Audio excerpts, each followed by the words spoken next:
आप सभी का स्वागत है साहिल पांडे अकेडमी में। तो चलिए शुरू करते हैं आज के यानी कि 19 अगस्त के अपने करंट अफेयर्स। हमारा पहला क्वेश्चन है, 17वां दिव्य कला मेला कहाँ शुरू हुआ है? इसका सही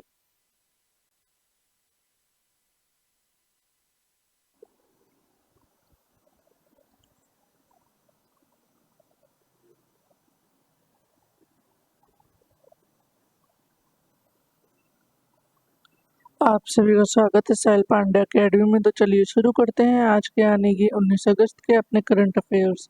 हमारा पहला क्वेश्चन है, 17वां दिव्य कला मेला कहाँ शुरू हुआ है? इसका सही आंसर होगा रायपुर में। आइए इसी के साथ हम लोग जानते हैं 17वां दिव्य कला मेला के बारे में। इसका आयोजन छत्तीसगढ़ की राजधानी रायपुर में हुआ है और इसका उद्घाटन डॉक्टर वीरेंद्र कुमार, जो सामाजिक न्याय और अधिकारिता मंत्री हैं, उनके द्वारा हुआ है। और ये मेला कब से कब तक चलेगा?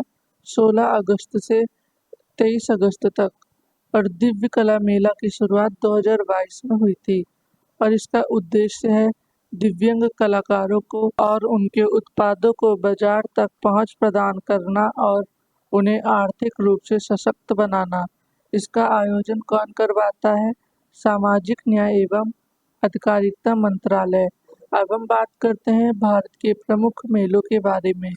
माघ मेला, जो प्रयागराज में होता है। श्रावणी मेला झारखंड में होता है। मेडारम जात्रा मेला तेलंगाना में होता है। त्रिशूर पूर्णम मेला ये केरल में होता है। कुंभ मेला प्रयाग, हरिद्वार, उज्जैन और नासिक में होता है। पुष्कर मेला राजस्थान में होता है। नौचंडी मेला उत्तर प्रदेश के मेरठ शहर में होता है। और सोनपुर मवेशी मेला ये बिहार में होता है। अब हम बात करते हैं छत्तीसगढ़ के बारे में। छत्तीसगढ़ राज्य की स्थापना 1 नवंबर सन 2000 में हुई थी और इसकी राजधानी है रायपुर और इसके राज्यपाल हैं रेमन डेका और इसके मुख्यमंत्री हैं विष्णुदेव सहाय, जो कि बीजेपी पार्टी से। हमारा अगला क्वेश्चन है, 2024 पेरिस ओलंपिक में ध्वजावाहक किसे बनाया गया था? इसका सही आंसर होगा सुमित अंटिल, भाग्यश्री जाधव, यानी कि ए और बी दोनों। आइए हम लोग इसके इम्पोर्टेंट पॉइंट्स जान लेते हैं। पेरिस ओलंपिक 2024 में ध्वजावाहक सुमित अंतिल, जो भाला फेंक प्लेयर हैं, और भाग्यश्री जाधव, जो शॉट पुट प्लेयर हैं, इन्हें ध्वजावाहक के रूप में चुना गया है। पेरिस पैरा ओलंपिक खेलों के उद्घाटन समारोह 28 अगस्त 2024 को पेरिस में आयोजित किया जाएगा। 17वां ग्रीष्म पैरा 28 अगस्त से 8 सितंबर 2024 तक फ्रांस के पेरिस शहर में आयोजित है। भारत पेरिस पैरा ओलंपिक में अब तक का सबसे बड़ा दल भेज रहा है। भारतीय दल में 84 एथलीट शामिल हैं, जिनमें 32 महिला एथलीट शामिल हैं। पैरा ओलंपिक में भारत ने अब तक कुल 31 पदक, 9 स्वर्ण, 12 रजत और 10 कांस्य पदक जीते हैं। मुरलीकांत पेटकर पैरा ओलंपिक में पदक जीतने वाले पहले भारतीय थे। इन्होंने 1972 में पदक जीता था। दीपा मलिक भारत के लिए पैरा ओलंपिक में पहली महिला एथलीट थी, जो 2016 में पदक जीती थी। अवनी लेखरा पैरा ओलंपिक में स्वर्ण पदक जीतने वाली पहली महिला थी। इन्होंने 2020 में टोक्यो पैरा ओलंपिक में मेडल जीता था। अब हम बात करते हैं स्पोर्ट्स के करंट अफेयर के बारे में। Para shuttler Pramod Bhagat doping रोधी नियमों के उल्लंघन के लिए निलंबित किए गए। पीआर श्रीजेश जूनियर पुरुष हॉकी टीम के नए मुख्य कोच बने। हरियाणा में पहली बार वैश्विक महिला कबड्डी लीग की शुरुआत होगी। पेरिस ओलंपिक 2024 की क्लोजिंग सेरेमनी में मनु भाकर और पीआर श्रीजेश ध्वजावाहक बने थे। पेरिस ओलंपिक 2024 में नीरज चोपड़ा ने भाला फेंक में सिल्वर मेडल जीता, जो 89.45 मीटर था। अशोक लेफ्टिनेंट कर्नल कबलीन साई अशोक भारत के सबसे युवा ओलंपिक मुक्केबाज रेफरी बने हैं। पेरिस ओलंपिक 2024 में सर्बिया के टेनिस खिलाड़ी नोवाक जोकोविच ने पुरुष एकल में गोल्ड मेडल जीता है। हमारा अगला क्वेश्चन है, मुख्यमंत्री युवा उद्यम योजना किस राज्य में शुरू की गई है? इसका सही आंसर होगा उत्तर प्रदेश में। आइए हम लोग इसके बारे में जानते हैं। मुख्यमंत्री युवा उद्यम विकास अभियान आयोजन की घोषणा यूपी के सीएम योगी आदित्यनाथ ने 15 अगस्त 2024 को की थी।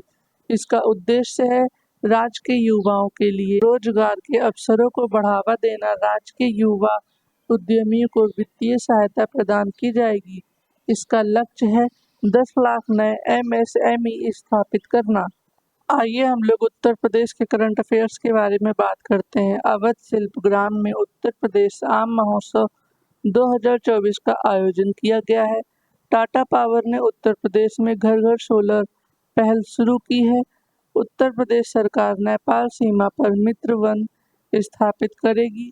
यूपी सरकार लखीमपुर खीरी में 2000 करोड़ की लागत से बायोप्लास्टिक पार्क स्थापित करेगी। अयोध्या में टाटा सन्स द्वारा मंदिर संग्रहालय बनाए जाएंगे। उत्तर प्रदेश में सारस क्रेन की आबादी 2024 में 19,918 हो गई है। हाथरस भगदड़ की जांच के लिए बनाए गए न्यायिकी आयोग के अध्यक्ष न्यायमूर्ति ब्रजेश कुमार श्रीवास्तव सेवानिवृत्त बने हैं। महाराजगंज में विश्व का पहला एशियाई किंग गिद्ध संरक्षण और प्रजनन केंद्र बना है। अगला क्वेश्चन है, भारत के नए रक्षा सचिव कौन बने हैं? इसका सही आंसर होगा राजेश कुमार। आइए हम लोग इसके इम्पोर्टेंट पॉइंट्स जानते हैं। कैबिनेट की नियुक्ति समिति ने राजेश कुमार को नया रक्षा सचिव नियुक्त किया है। उन्होंने गिरधर अरमान का स्थान लिया है। गिरधर अरमान 31 अक्टूबर को रिटायर हो रहे हैं। पूर्ण सलिला श्रीवास्तव को स्वास्थ्य व परिवार कल्याण का नया सचिव नियुक्त किया है। भारत के राष्ट्रपति के विशेष कर्तव्य अधिकारी दीप्ति उमाशंकर बनी है। आवास और शहर मामलों के मंत्रालय सचिव कटी किथला श्रीनिवास बने हैं। कॉर्पोरेट मामलों के मंत्रालय सचिव डिप्टी गोंड मुखर्जी बनी है। व्यय विभाग वित्त मंत्रालय सचिव मनोज गोविल बने हैं। आइए हम लोग अब बात करते हैं हाल ही में की गई महत्वपूर्ण नियुक्तियों के बारे में। डॉक्टर सौम्या स्वामीनाथन को राष्ट्रीय भय रोग उन्मूलन कार्यक्रम के लिए प्रमुख सलाहकार नियुक्त किया गया है। सील नागू पंजाब और हरियाणा के एचसी के मुख्य न्यायाधीश हैं। नवीन Chandra Jha SBI general insurance के एमडी और सीईओ बने हैं। विक्रम मिश्री विदेश के नए विदेश सचिव बने हैं।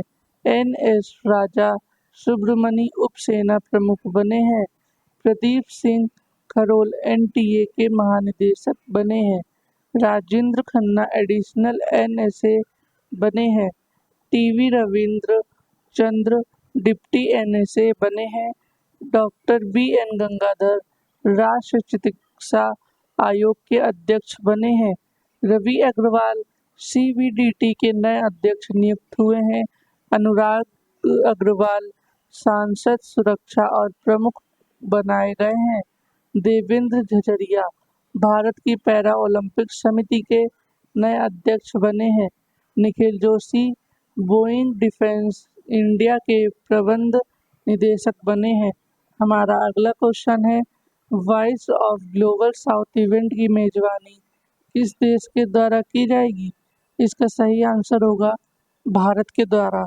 आइए हम लोग इसका इम्पोर्टेंट पॉइंट्स जानते हैं। 17 अगस्त को voice of globe south event की शुरुआत हुई है। ग्लोब साउथ के इस इवेंट की मेजबानी भारत कर रहा है। पीएम नरेंद्र मोदी ने विकास में भागीदार देशों की मदद के लिए ग्लोबल डेवलपमेंट कॉम्पैक्ट का प्रस्ताव रखा है। 2022 में G20 का नया ढांचा देने के लिए ग्लोबल ऑफ साउथ वॉइस यूएल समिति शुरू हुआ था। ग्लोबल साउथ 100 से अधिक देशों का समूह है। ग्लोबल साउथ आर्थिक रूप से कम विकसित देशों को संदर्भित करने के लिए किया जाता है, जिसमें एशिया और अफ्रीकी देश आते हैं। अब हम बात करते हैं हाल ही में हुए सम्मेलन की। बिम्स्टेक व्यापार शिखर सम्मेलन 2024 भारत में हुआ था। कृषि अर्थशास्त्री का 32वां अंतर्राष्ट्रीय सम्मेलन 2024 नई दिल्ली में हुआ था। यूनेस्को विश्व धरोहर की 46वीं बैठक 2024 नई दिल्ली में हुई थी। विश्व ऑडियो विजुअल एवं मनोरंजन शिखर सम्मेलन गोवा में हुआ था 20 से 24 नवंबर। 24वां SCO शिखर सम्मेलन अस्ताना में हुआ था, जो कि तजाकिस्तान में है। 112वां अंतर्राष्ट्रीय श्रम सम्मेलन स्विट्जरलैंड के जिनेवा शहर में हुआ था। G7 शिखर सम्मेलन 2024 इटली के अपूलिया में हुआ था।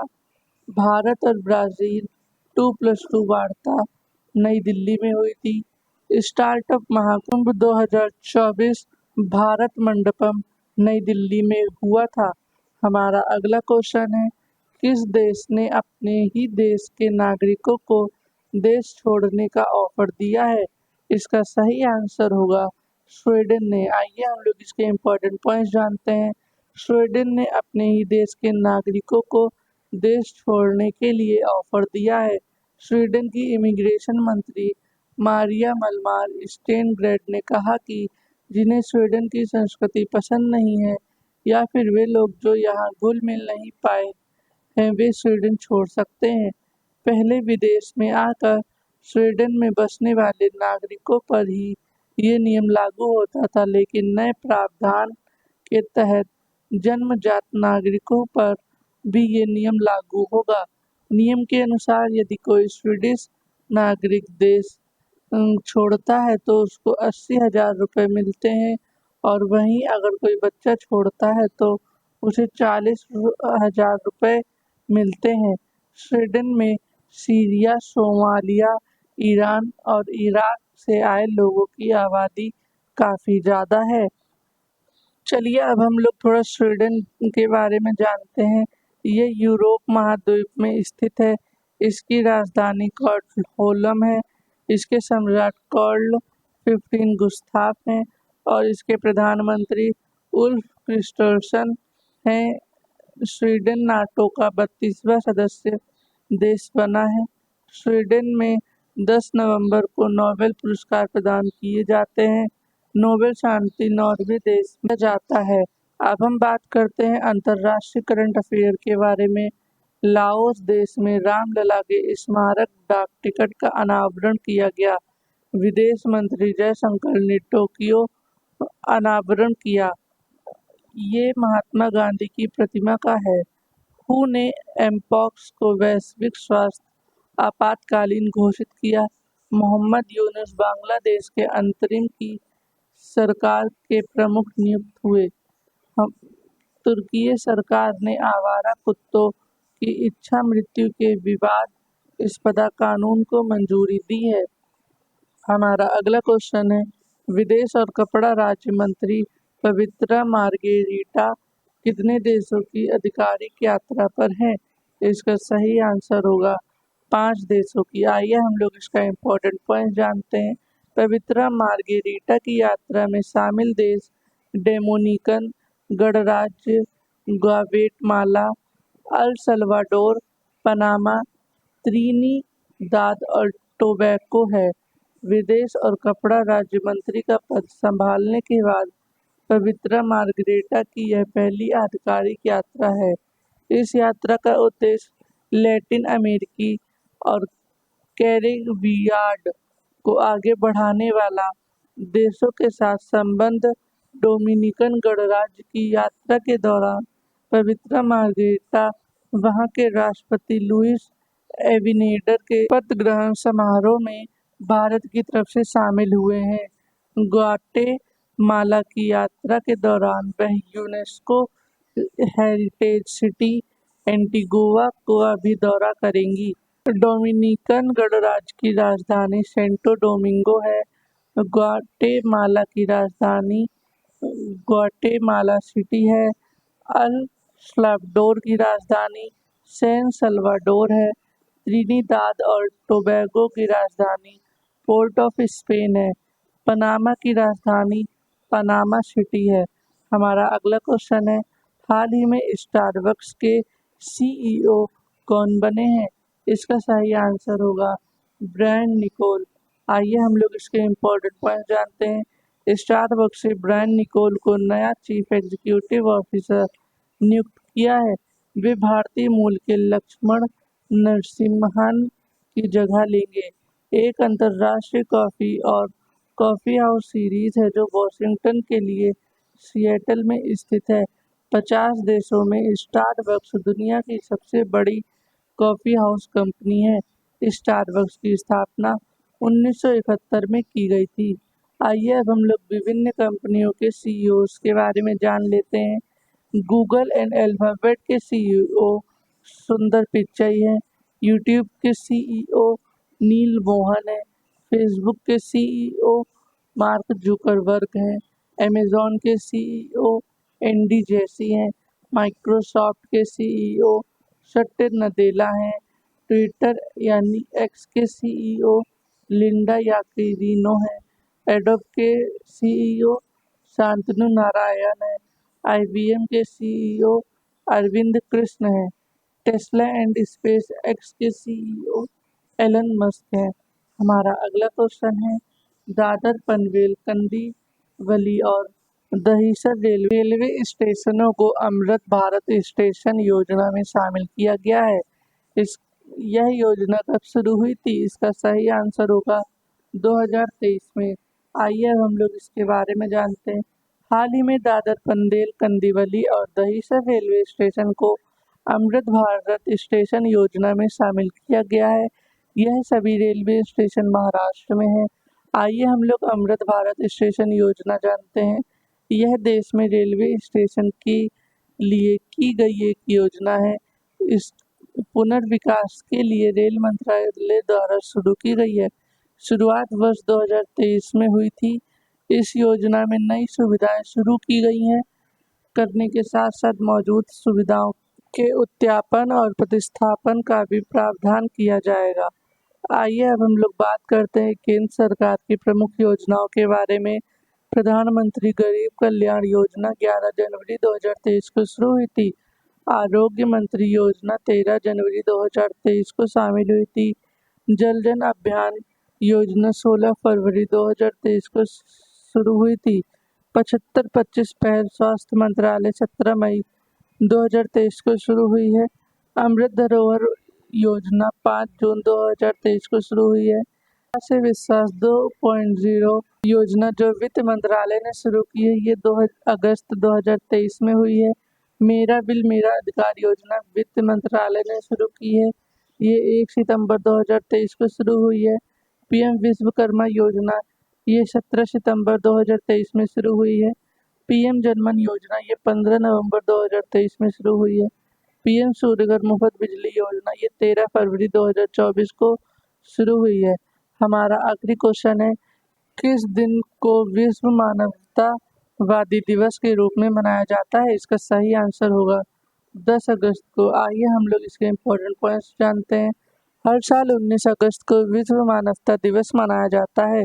इसका उद्देश्य उन लोगों को श्रद्धांजलि देने जिन्होंने मानवतावादी सेवा के लिए अपने प्राणों की आहुति दी। यह पहली बार सन 2009 में मनाया गया था। इराक में संयुक्त राष्ट्र के विशेष प्रतिनिधि सर्जियो विएरा डी मेलो की याद में मनाया जाता है। सर्जियो विएरा डी मेलो 2003 में बगदाद में एक बम हमले में मारे गए थे। अब हम अगस्त माह के महत्वपूर्ण दिवस के बारे में जानते हैं। 1 अगस्त को विश्व लंग कैंसर दिवस मनाया जाता है। 2 अगस्त को दादरा एवं नगर हवेली मुक्ति दिवस मनाया जाता है। 3 अगस्त को तरबूज दिवस और हृदय प्रत्यारोपण दिवस मनाया जाता है। 9 अगस्त को नागासाकी दिवस विश्व आदिवासी दिवस मनाया जाता है। 10 अगस्त को विश्व शेर दिवस विश्व जैव ईंधन दिवस मनाया जाता है। 12 अगस्त को अंतर्राष्ट्रीय युवा दिवस मनाया जाता है और हाथी दिवस मनाया जाता है। और 13 अगस्त को विश्व अंगदान दिवस मनाया जाता है। 14 अगस्त को विभाजन विभीषिका स्मृति दिवस मनाया जाता है। 15 अगस्त को भारत का स्वतंत्रता दिवस है। 16 अगस्त अटल बिहारी वाजपेयी की पुण्यतिथि है। 26 अगस्त मदर टेरेसा की जयंती एवं महिला समानता दिवस है। 29 अगस्त राष्ट्रीय खेल दिवस है। 23 अगस्त को नेशनल स्मॉल इंडस्ट्री डे, अंतर्राष्ट्रीय व्हेल शार्क दिवस, ये 2 दिवस मनाए जाते हैं। के साथ आज का हमारा करंट अफेयर खत्म होता है। वीडियो को लाइक करें, शेयर करें और सब्सक्राइब करना बिल्कुल भी न भूलें।